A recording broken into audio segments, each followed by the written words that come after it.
माझ्या दोघी बंगल्यावरती छापा टाकला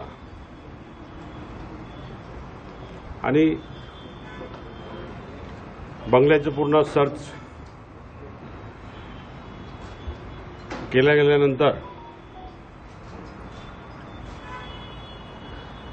त्यापूर्वी अँटी करप्शनने गुन्हे दाखल केले।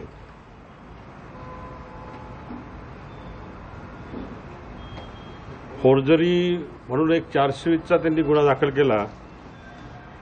माझ्या 53 वर्षाच्या लाईफमध्ये मी कधी फोर्जरी केलेली नाही, साधी एनसी सुद्धा दाखल नाही। त्यामुळे मला हा विषय जास्त जिव्हारी लागला। राहिला विषय ज्या बडगुजर अँड कंपनीमध्ये स्थापना मी केली, निवडणूक मला लढवायची होती। 2006ला मी कंपनीतून रिटायर झालो। सर्व गव्हर्नमेंटचे एव्हिडन्स सोबत आहेत। डीड ऑफ रजिस्टर ऑफ फर्मकडे डीड रजिस्टर झालं। त्यानंतर कोर्ट पिटिशन झालं आणि कोर्ट पिटिशनमध्ये ऑर्डर झाली 2011ला आणि ऑर्डरमध्ये जे आज अँटी करप्शनने जे मुद्दे मांडलेले आहेत ते कोर्ट ऑर्डरमध्ये स्पष्टपणे दिलेले आहेत। अँटी करप्शनला कोर्टाची ऑर्डर झालेली माहीत नव्हती का?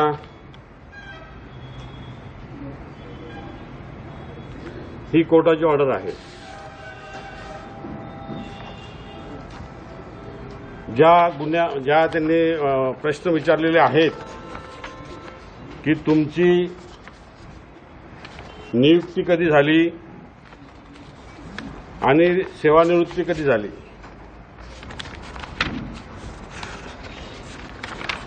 दोन्ही या ठिकाणी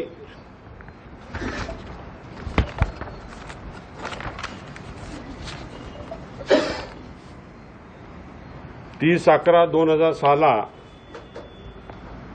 सदर केलेल्या कागदपत्राची पडताळणी करून ती बरोबर असल्याची खात्री झाल्यामुळे या कंपनीचे मालकी हक्कातून भागीदार रूपांतर करण्यात आलेले आहे। या कंपनीचे अनुक्रमांक सुधाकर बडगुजर, रामदास शिंदे, सुरेश चव्हाण या तिघांची नियुक्ती झाली आहे आणि नंतर त्याप्रमाणे सामनेवाला 3 यांनी 70 सचिव अनुज्ञापक मंडळ मुंबई यांच्या पत्राची सत्यप्रत दाखल केली असून पत्रानं सचिव अनुज्ञापक मंडळ यांनी बडगुजर कंपनी 9/7/2007 रोजी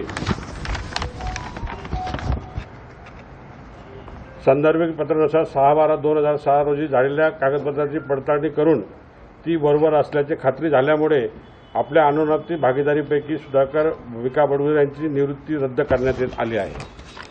ही कोर्ट ऑर्डरमध्ये आहे। आणि 9 नंबरचा मुद्दा जो त्यांनी सेक्शन 13 मध्ये कुठला हा सेक्शन 13 ना,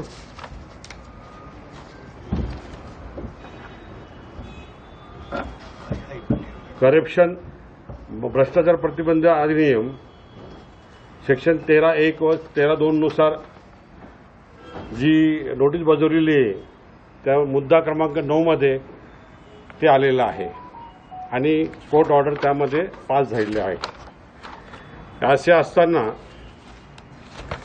2014 मध्ये तक्रार केली असताना अँटी करप्शनला 10 वर्ष का लागले माझं डीड तपासायला?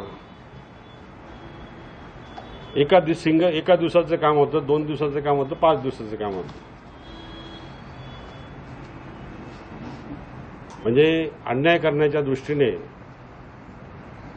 कोणाच्या दबावाखाली पोलीस यंत्रणा काम करते। पोलिसांनी थोडंसं संयम ठेवला पाहिजे, पडताळणी केली पाहिजे। गेल्या मागच्या मॅटरमध्ये सुद्धा म्युनिसिपल कामगार सेनेच्या अध्यक्षपदाची ज्यावेळेस निवड झाली त्यावेळेस सुद्धा दीपाली खन्ना यांनी सरकारवाला पोलीस स्टेशननी नाशिक म्युनिसिपल कॉर्पोरेशनचं कार्यालय सील केलं। त्याविरोधात उच्च न्यायालयात आम्ही गेलो. उच्च न्यायालयाने स्पष्टपणे आदेश दिलेत. त्यावेळेस पोलीस डिपार्टमेंटनी त्या ठिकाणी अक्षरशः माघार घेतली, विड्रॉ केली केस. त्यांनी सांगितलं तुम्ही विड्रॉ करता का आम्ही ॲक्शन घेऊ. पोलीस डिपार्टमेंटने त्या ठिकाणी सांगितलं की आम्ही विड्रॉ करतो. मग विड्रॉ करायची होती तुम्हाला, तर मग कारवाई कशाला केली आणि चुकीचा बदनामी कशाला केली आमची. आणि त्यांच्या विरोधात ह्युमन राईट्समध्ये माझी केस चालू आहे. म्हणजे आम्हाला संघर्ष करायचा नाही पोलिसांशी, परंतु चुकीच्या केसेस दाखल करणं शिवसैनिकावरती हे चुकीचं आहे.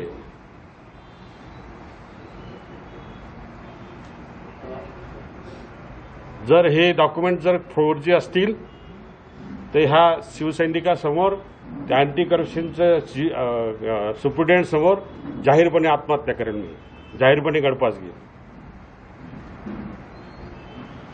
एवढं नालायकपणा.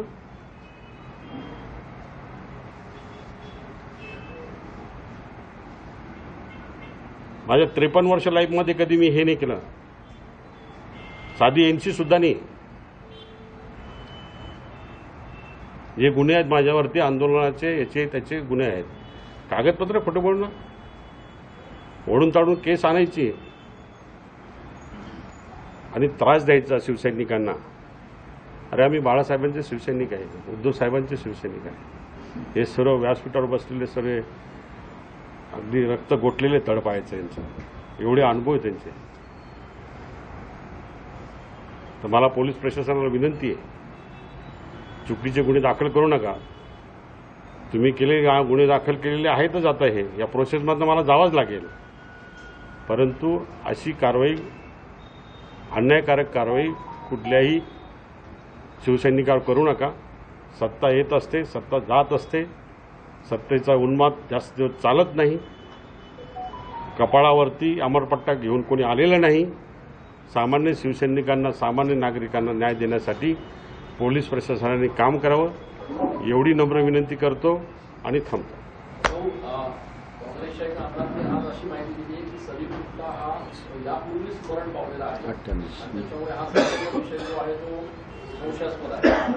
माझी चौकशी चालू त्या विषयावरती मी दत्ताजींना विनंती करतो, त्यांनी स्पष्टीकरण द्यावं.